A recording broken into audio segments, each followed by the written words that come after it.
So, here's Addictive Drums. I am using the which kit am I using?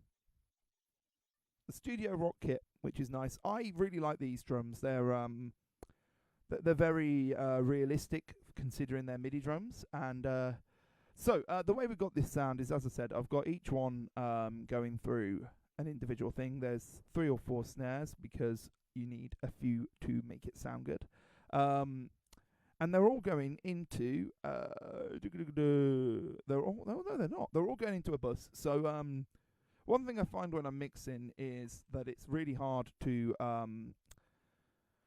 keep on top of what you're doing. So as you can see, all my drums are in a little bus, all my guitars are in a little bus, all my vocals are in a bus that you can collapse. And that means that when you've got 50 odd tracks, particularly in your mix window, oh, that's my arrange window again, particularly in your mix window, you know, it's quite nice to be able to take these and make them smaller. It just makes it easier to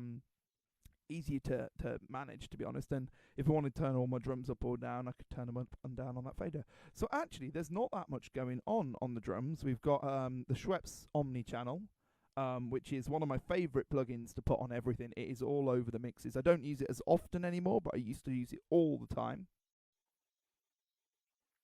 So we've got the Schweppes Omni channel, and we have channel EQ, and that's just boosting certain parts of the mix. Same thing with here, Addictive Drums,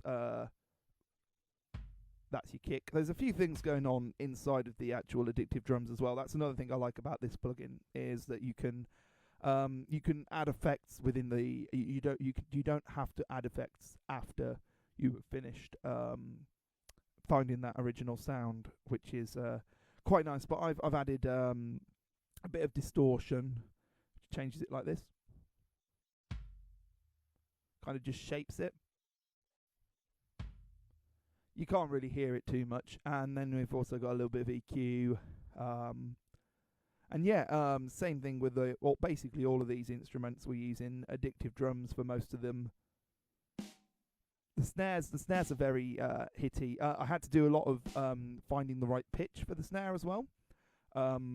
This is something you do kind of like pre-production normally when you're working with an actual drummer, is you'll sort of tune up your drums. That's another reason I really like using digital drummers, to be honest, because you can go in and you can change things after the fact, if that makes any sense. You can make it so that you aren't reliant on what you had originally.